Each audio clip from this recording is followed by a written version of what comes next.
আজকেও একজন শহীদের গল্প বলবো। বিকেল 5:30টার মতো বাজে। ছেলে সাগর ফোনে জানায়, আব্বু আমাদের এখানকার অবস্থা ভালো না, আমাকে বিকাশে 1000 টাকা পাঠাও। আমি তখন কলাম, মনিরে সাবধানে থেকো।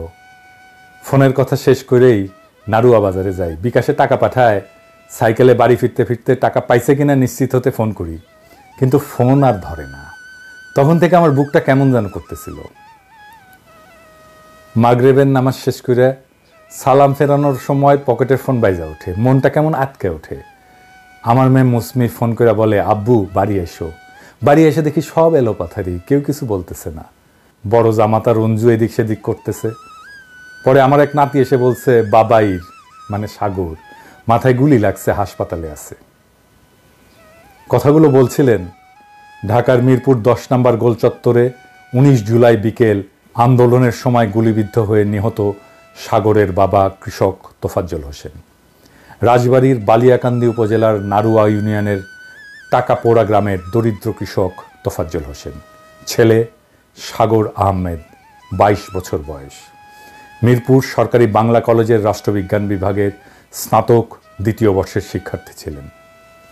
20 জুলাই সন্ধ্যায় নিজ গ্রামে সাগরের লাশ দাফন করা হয়। তোফাজ্জল হোসেন বলেন, যখনই কথা হতো তখনই সাগর বলতো, আব্বু তোমাকে আর রোদে পুড়ে মাঠে কাজ করতে হবে না, চাকরি করে তোমাদের ঢাকায় নিয়ে যাব।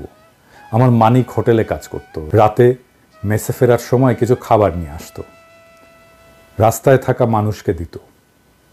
তিনি জানান, 19 জুলাই সকালেও মা বাবার সঙ্গে সাগরের কথা হয়। সাগর ওর মাকে বলে, ঢাকার পরিস্থিতি ভালো না, আমার জন্য দোয়া করো, আন্দোলনে যাব। তখন মা বলেছিল, যেও না বাবা। তখন তোফাজ্জল বলেছিল, ও যাবে, না গেলে মুনাফিক হয়ে যাবে। তখন মায়ের কাছে দোয়া চেয়ে সাগর বলে, মা তোমার সাগরের জন্যে না, লক্ষ সাগরের জন্য দোয়া করো। তরুণদের এই অশ্রু ঘাম আর রক্ত তো আপনাদের ভোটে জিতে ক্ষমতায় বসার জন্য দেয় নাই।